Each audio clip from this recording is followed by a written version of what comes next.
Hey there, welcome back to Market Movers, where we bring you the latest stock market updates, smart investment strategies, and practical budgeting tips to help you make the most of your money.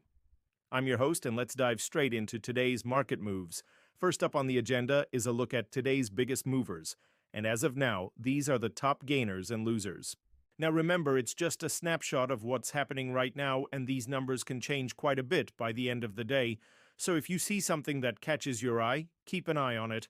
Next, let's take a peek at the overall market sentiment. The Nasdaq is in the green today, but the Dow Jones and S&P 500 are slightly down. But remember, the pre-market doesn't always tell the whole story. Sometimes these trends flip by the close of the day. Speaking of flipping, let's do a quick flip through some of the top news stories affecting the markets today. Elon Musk is back in the spotlight, with Tesla stock surging over 6% after he tweeted about the company's potential for growth. In his own words, Tesla has great products, a massive production and delivery capacity ramp, and super talented people. Can't be denied. This tweet alone is enough to send ripples through the market, and investors are clearly optimistic about Tesla's future. But Musk's influence doesn't stop at Tesla. His other venture, SpaceX, successfully launched another batch of Starlink satellites into orbit. This is part of their mission to provide high-speed internet access to the world. The launch happened a day after SpaceX conducted a test of its first Starship rocket and satellite internet constellation. So it seems like Musk's ventures are reaching new heights literally. Now shifting gears to crypto, Bitcoin and Ethereum were slightly down overnight but still hovering around significant levels. Staying in the world of crypto, SEC Chair Gary Gensler has once again emphasized the need for regulation in the crypto market. He underlined the importance of investor protection and market integrity during a virtual event hosted by the agency. Gensler also touched upon stablecoins, labeling them securities in many cases, and said the industry should be treated the same, regardless of whether it's crypto or traditional finance. Moving on to earnings report, Applied Materials reported mixed fiscal fourth quarter results. While the company's earnings per share beat estimates, its revenue missed the mark. Despite this, they raised their dividend by 19%, which might be seen as a positive sign by investors. Applied Materials is a key player in the semiconductor industry, so its performance is worth tracking.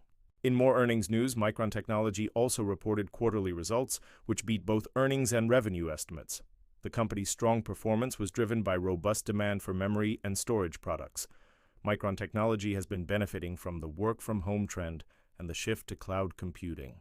And finally, Foot Locker reported mixed third-quarter results. While Foot Locker's comparable sales were strong, the company's earnings per share missed estimates. Foot Locker also lowered its full-year earnings guidance due to supply chain disruptions and inflation concerns. Okay, so now let's check out the calendar and see what's coming up. Today we have earnings reports from companies like Dollar Tree, Buckle, and L Brands. Tomorrow, keep an eye on NVIDIA's earnings report, and on Friday, it's all about the monthly jobs report. Next, let's quickly look at the economic calendar and see what's on the horizon. Today, we've got the US ISM Manufacturing PMI, and on Wednesday, it's all about the FOMC meeting minutes. Then on Friday, the non-farm employment change and the unemployment rate will be announced. All right, so moving on to our featured stock of the day. It's American Depository Receipts, or ADRs. These are securities that allow investors to buy shares of foreign companies on U.S. exchanges. ADRs are traded in U.S. dollars and can make investing in foreign companies more accessible for U.S. investors. ADRs are usually issued by a U.S. bank that buys shares of the foreign company and then sells them to investors. There are different types of ADRs, including Level 1, Level 2, and Level 3. Level 1 ADRs trade over the counter and have limited information available to the public. Level 2 ADRs trade on major exchanges like the New York Stock Exchange or NASDAQ and have more information available. Level 3 ADRs are for companies that meet certain financial standards and trade on major exchanges.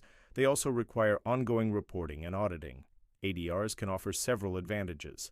They provide exposure to foreign markets, allowing investors to diversify their portfolios beyond domestic markets. They typically have lower minimum investment requirements compared to buying shares directly on foreign exchanges, and they can be a way to invest in companies that may not be accessible otherwise. However, ADRs also come with some challenges. Their prices can be affected by currency fluctuations and political and economic risks associated with the foreign country. They may not accurately represent the true performance of the underlying foreign shares. Next, let's quickly go over some of the top gainers and losers for the day. Among the notable gainers, Tesla stands out with an impressive increase of over 6%. Other stocks like Rivian, Zoom, and AMD are also showing solid gains. On the other hand, some of the top losers include First Republic Bank, Align Technology, and Vulcan Materials. Remember that while today's stock market is green overall, individual stocks can still experience losses. Finally, we're going to wrap up today's market movers with a quick look at Jim Cramer's Mad Money. If you're unfamiliar with Mad Money, it's a popular CNBC show hosted by Jim Cramer. The show focuses on providing viewers with insights into the stock market, investment strategies, and individual stock recommendations. Cramer often makes bold predictions and offers his take on current events that affect the market. His enthusiastic and energetic style has made him a popular figure among investors and traders. However, it's important to note that not everything he recommends ends up working out, and some of his predictions have been known to be wrong. On the show, Cramer covers a wide range of topics and often interviews key players in the financial world, such as CEOs, economists, and other experts. He frequently discusses individual stocks and companies, offering his thoughts on their performance and future prospects. Overall, Mad Money is a show that provides entertainment and information for those interested in the stock market and investing. Whether you agree with Cramer's take or not, watching the show can be a way to stay up to date on current events and trends in the market. And that's a wrap for today's Market Movers. If you enjoyed the video, don't forget to hit the like button and subscribe for more updates. Feel free to drop your comments and questions below. We'd love to hear from you. Thanks for tuning in, and we'll catch you in the next one.